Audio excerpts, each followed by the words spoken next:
Chapter 6, Adolescence, Social and Emotional Development.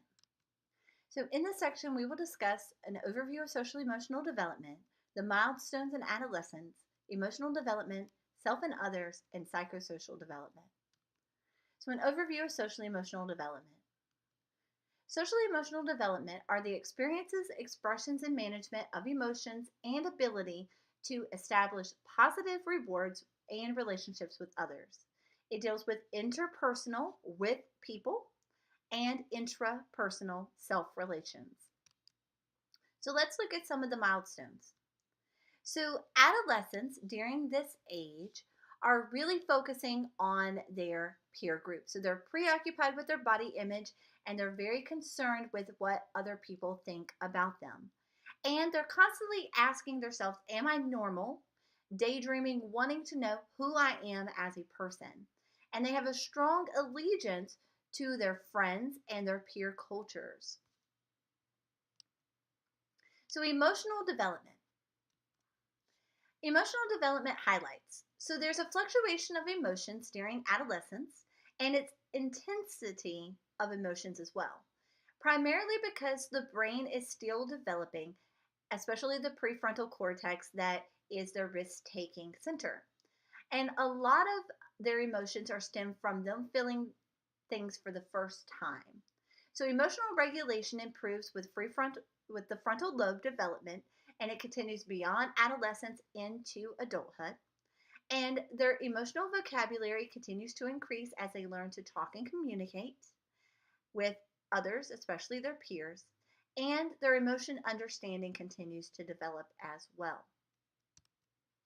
So, temperament and personality. So, temperament in infancy is correlated with temperaments in adolescence. So, a shy infant may become a shy teenager. However, parenting behaviors and responsiveness may either assist in the stability of that temperament or modify them. So, they may intervene and help a shy infant by putting them into certain play groups so that they develop into more outgoing or socially active um, children and adolescents. Now, some aspects of temperament are related to some aspects of adult personality, especially when it comes to being introverted and cold, which would be that standoffish child that we talked about, or hard to get along with.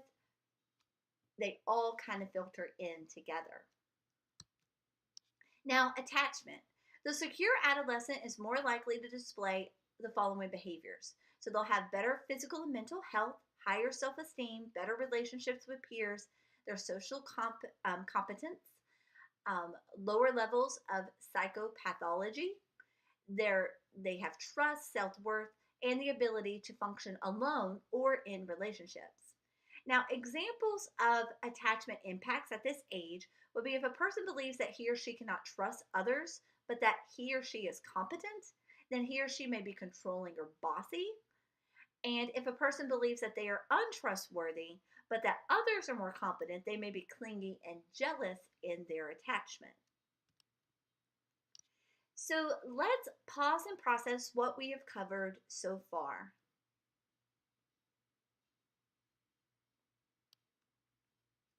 So, self and others. So, understanding self and others is part of understanding self concept and self esteem. So, self concept is the belief that an individual holds about him or herself and the response of others about him or herself.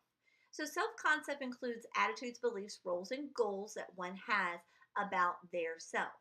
Now, since the self is complex and it does have a tendency of being muddled by what other people think.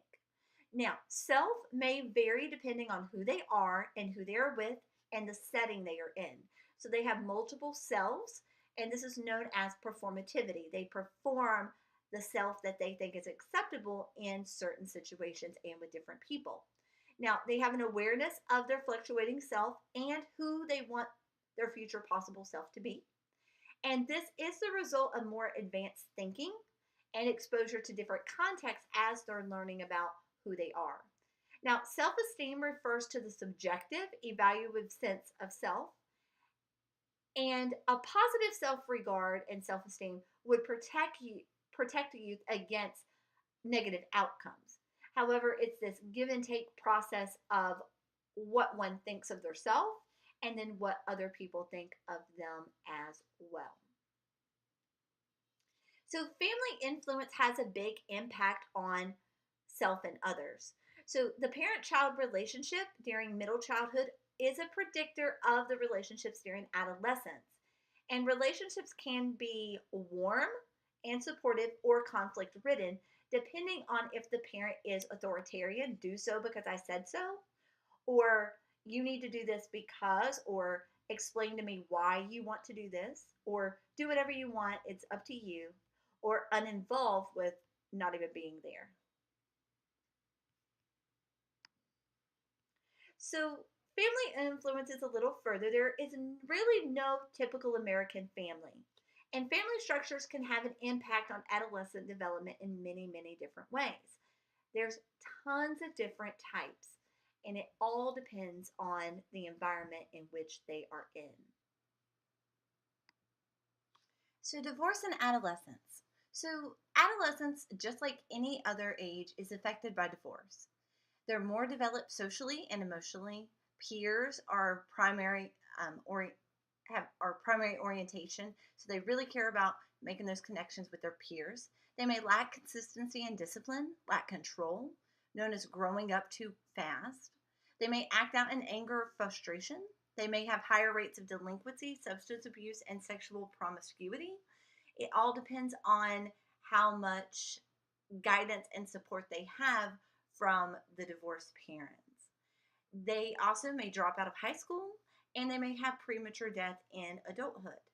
One of the most important things is having an open and honest communication with children of any age. However, you have to be very, very mindful, regardless of the age range, that it's really hard for them to comprehend adult issues, especially since they're very emotionally driven and that prefrontal cortex causes them to they're to not really be able to understand risk-taking situations or to really think through situations fully.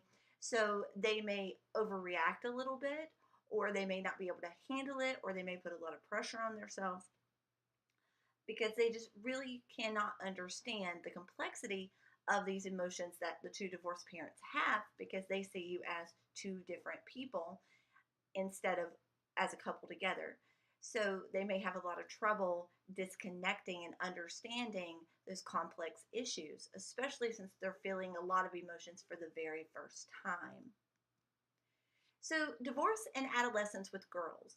Now, teenage girls from divorced homes are at risk for a lot of outcomes. So, mother daughter conflict, non compliance, low self esteem, emotional problems, antisocial behavior, early sexual behavior, and other sexual problems, especially when it comes to dealing with the opposite sex, if that is their preference.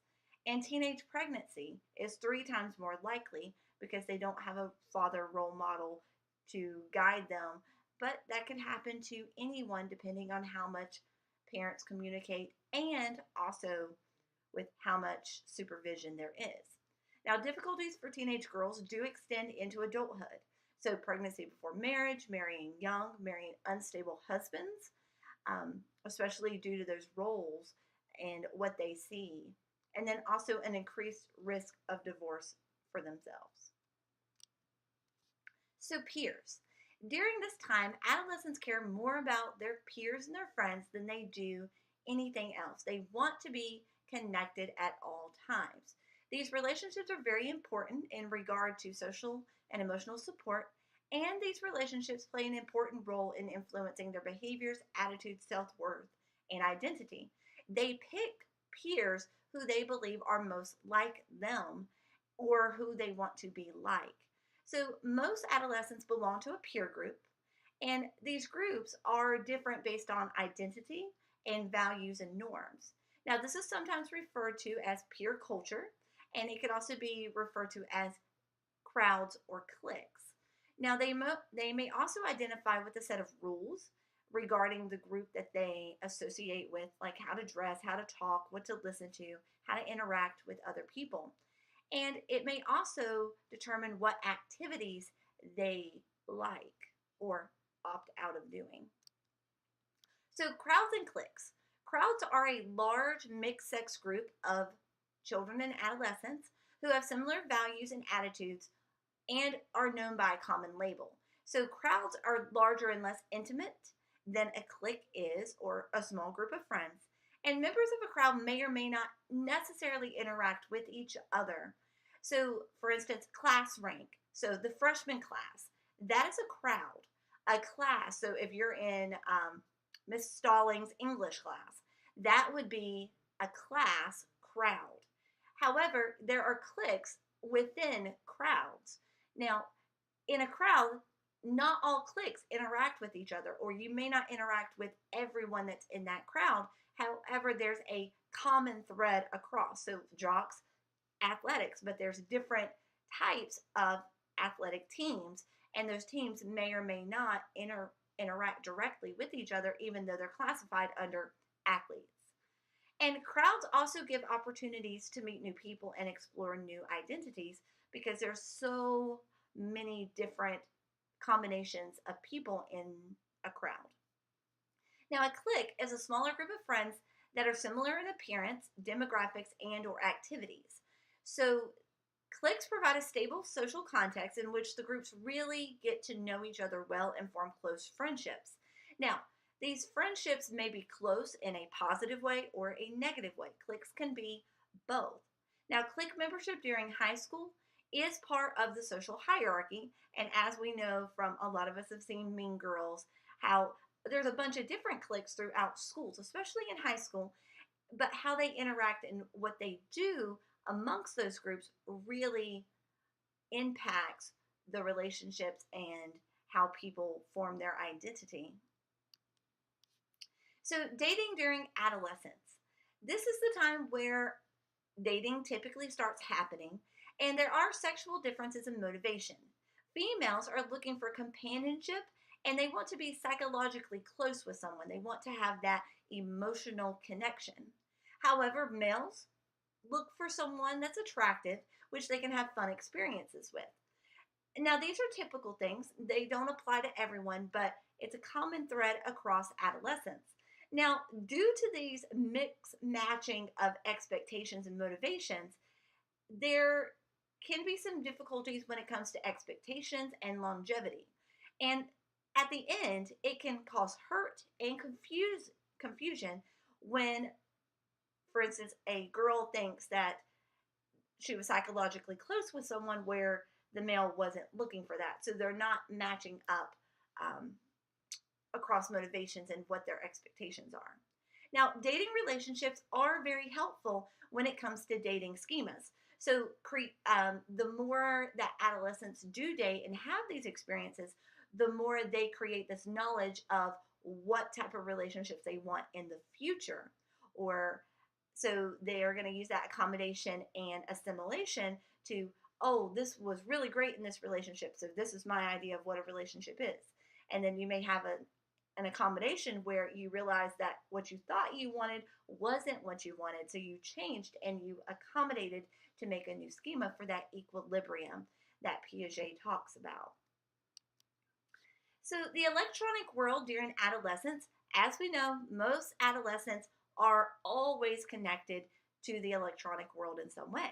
And this is because there's an increase in mobile devices and computers.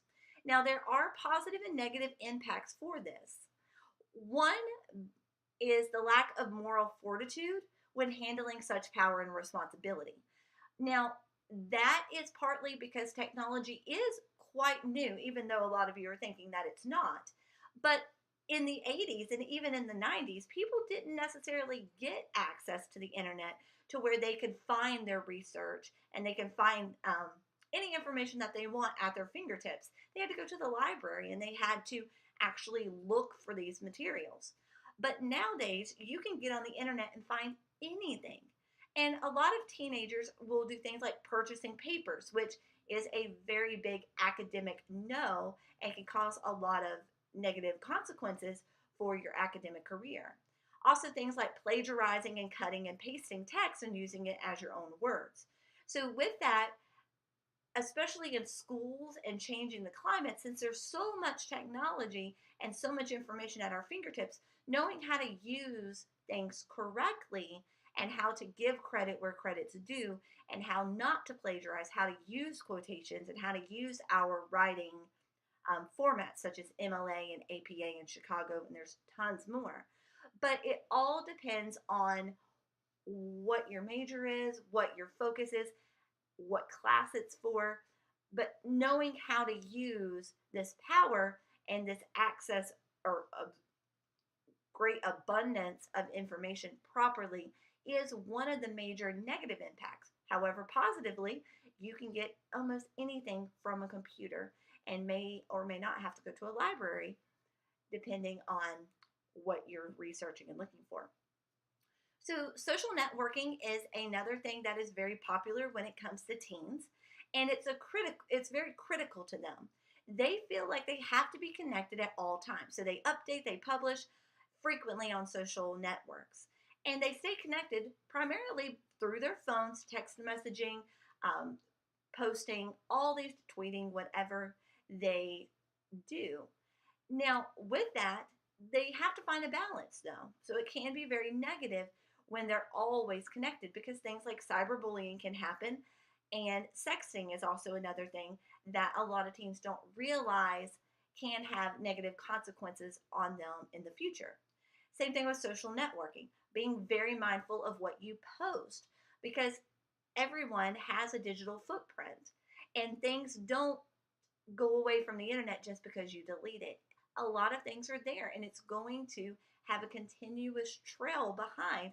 And when people are looking for them in the future and looking them up for job prospects, they're going to Google who you are. So if you've never Googled yourself, you may want to do that and see what pops up. And then go to images and also see what is the first picture that pops up when they type in your name. And do you want that to be what represents you? So, cyberbullying is public online humiliation and harassment. And cyberbullying has become more prominent because technology and social media and all this access to electronics throughout our lives now. Now, bullies in cyberspace often remain anonymous. However, there's been lots of laws and things put in place where that anonymousness is not necessarily there. They can track IP addresses. They can do a lot of things because cyberbullying can have some really negative consequences on a person's self-esteem. And as we've seen from the media, it can cause people to commit suicide or go into depression or eating disorders, depending on what people are saying. But a lot of people, when it comes to cyberbullying, think it's anonymous and that no one's going to know that they're the ones who said these things to these people. However, it's really not as anonymous as people think it is because of all the increases in technology. So all these advances and all of these court cases coming to be have really changed what can and can't, well, what can be released on social media and what cannot be released on social media as well, especially in regards to sexually explicit things. So cyberbullying also gets a message out to a large number of people. And during this time, adolescents are very egocentric and they think that everyone is watching them. So this going out to a large number of people is very devastating. And it's difficult for the victims to avoid the bully's presence because they are 24 hours a day, 7 days a week, tuned into their phone. So they're constantly looking at what people are saying about them. So it's this constant ongoing, they can't escape it. Now, sexting is sexually explicit text and photos, and a large number of teens are involved in this.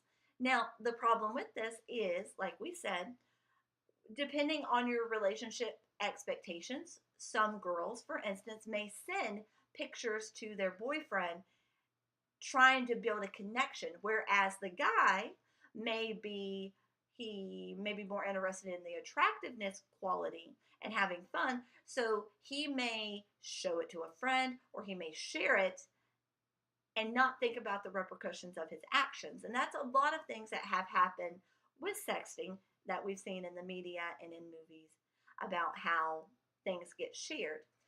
Again, digital footprint. Once you send it, someone can send it to someone else.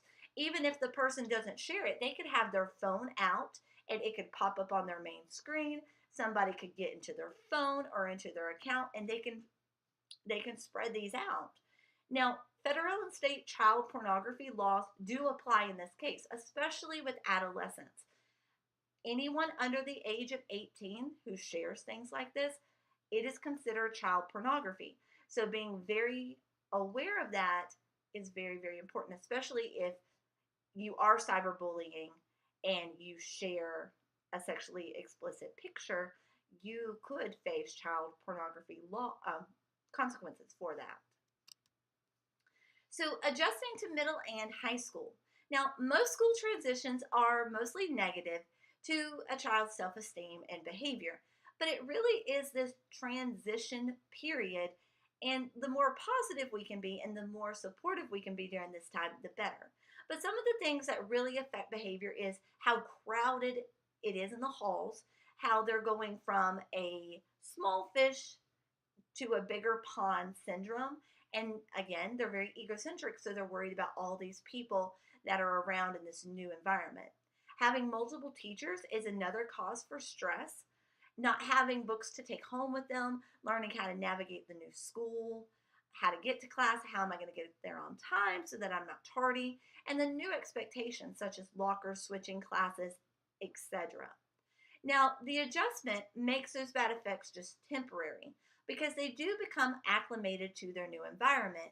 But that first year, being a fifth grader going to sixth grade and being an eighth grader going to ninth, or depending on where you went to school, it may be ninth graders going to 10th grade in the high school. But most adolescents do adapt to this time, but they do need a lot of support and a lot of help. Now, students who are needed to be watched more are more vulnerable. So students with special needs, especially students that may have a mental disorder or a pre-existing condition, are even more vulnerable to these changes, especially students with autism, because it's an acclimation to a new environment, and some students with special needs do not take change very well. So making sure that they have assistance and maybe having a buddy that helps them get to and from, and so they can learn their new expectations and new schedule and procedures. So bullying is something that we do have to talk about in adolescence.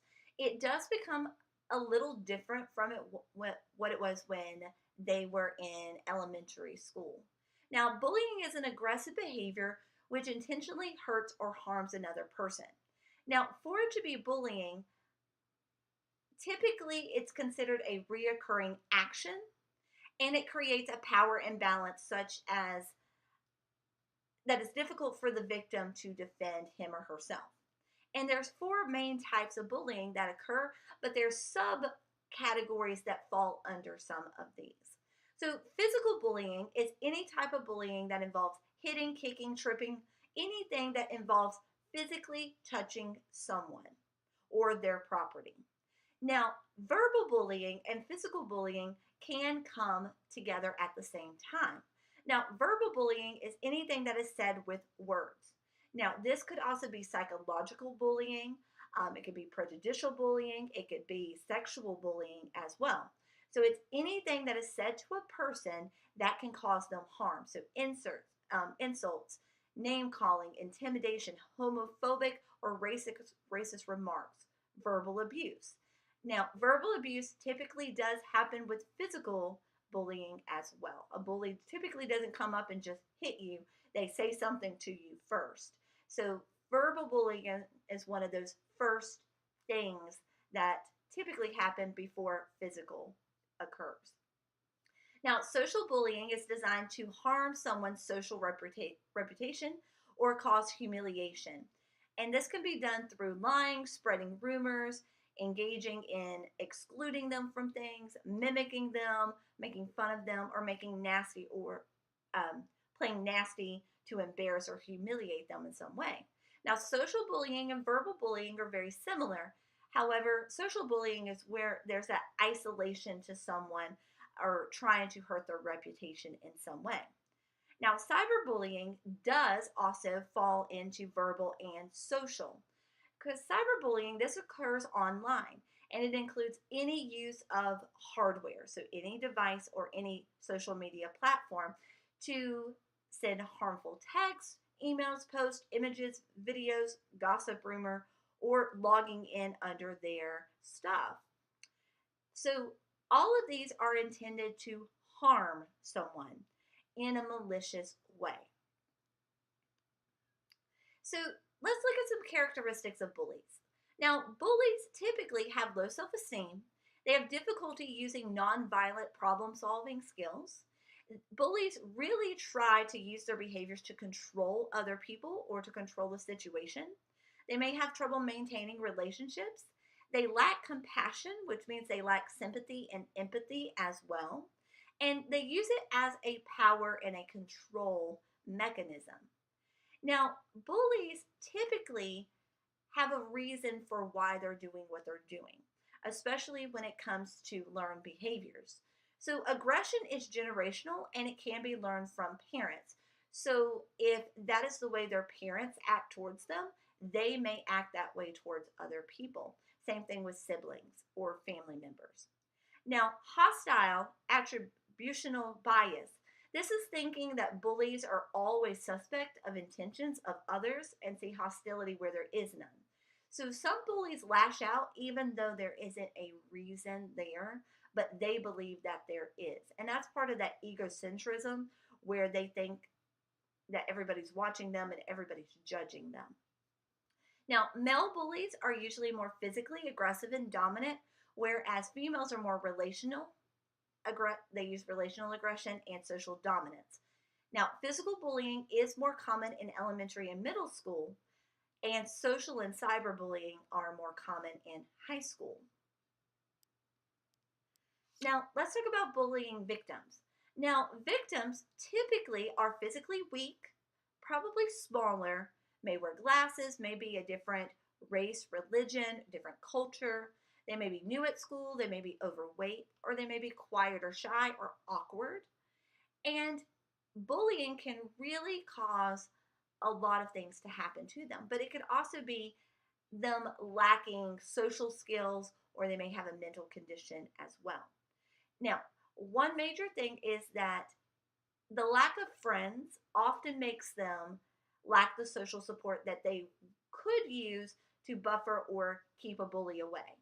So a lot of times bullying victims are the ones that are isolated or socially bullied to a point that they have no friends, or they have one friend, or their friends may not stick up for them.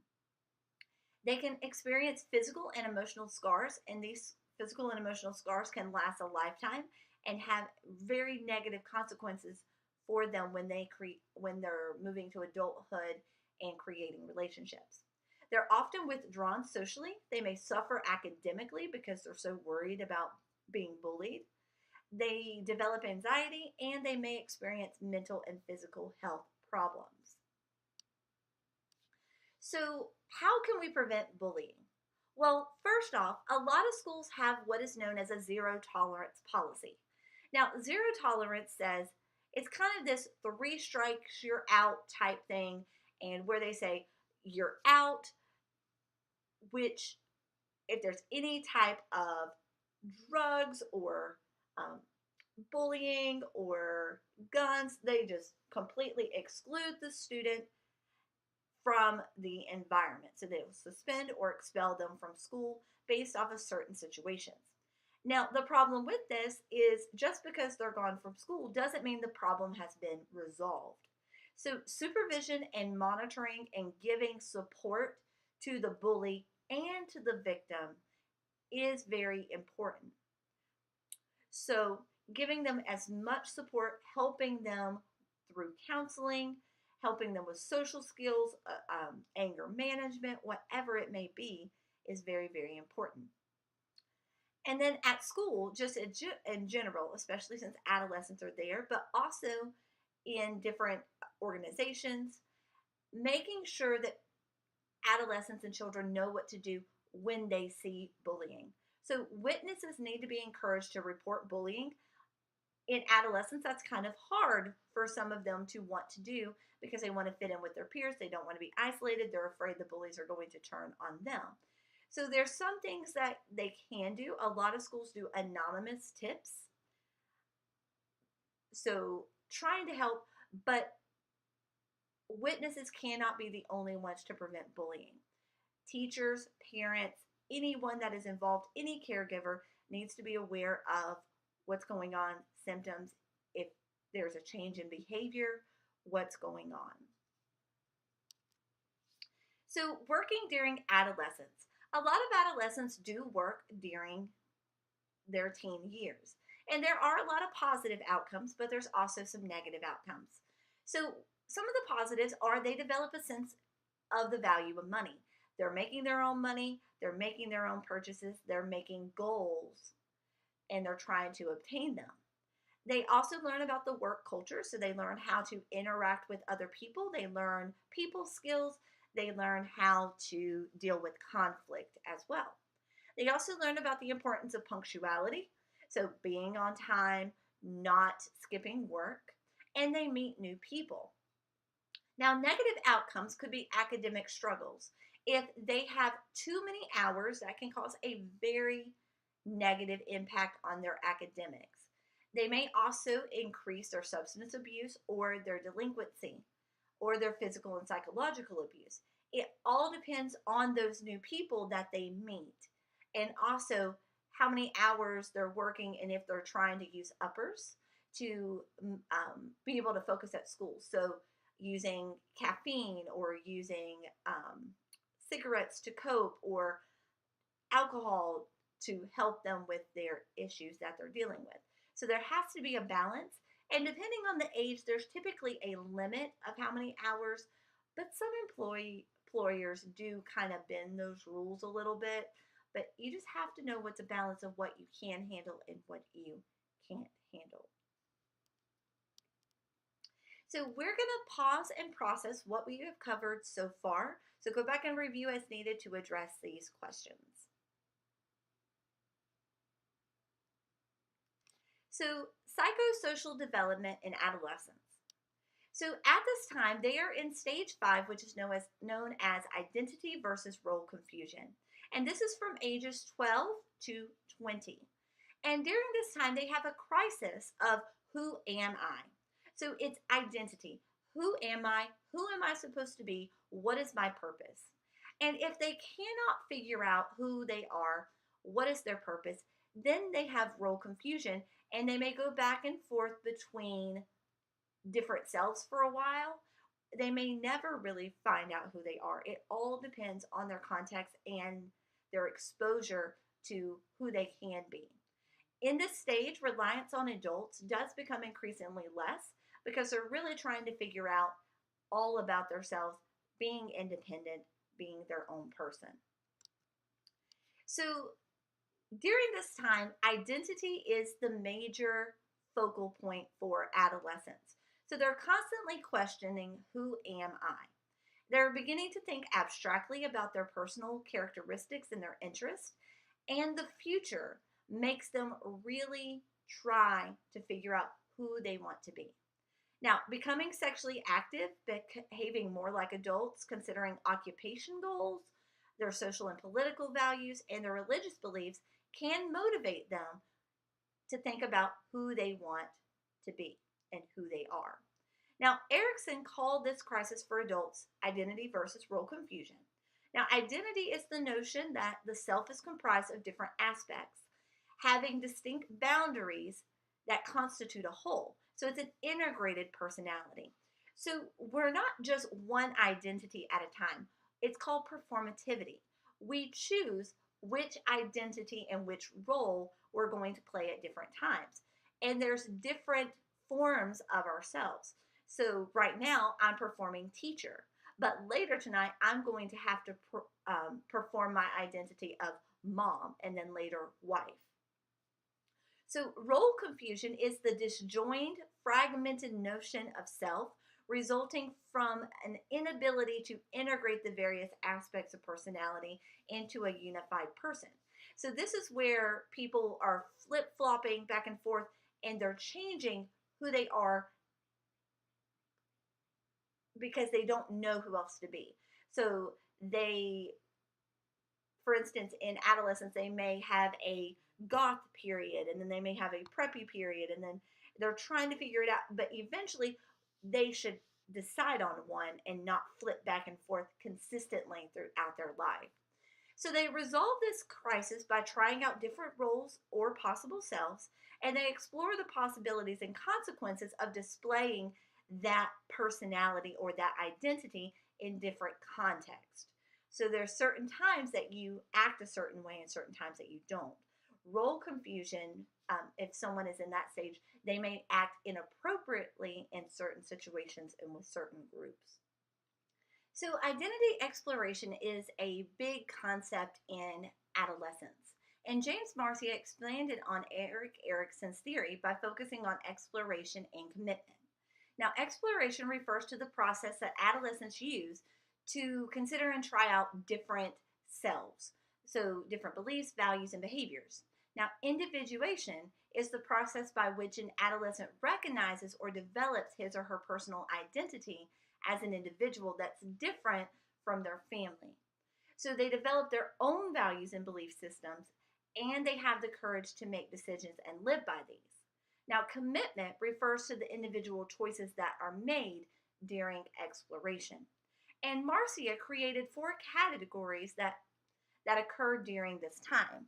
So, for instance, here, across this spectrum here, you have low exploration and high exploration.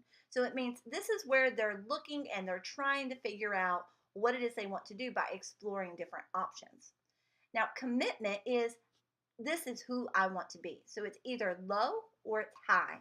Now, foreclosure, for instance, is low in exploration but high in commitment.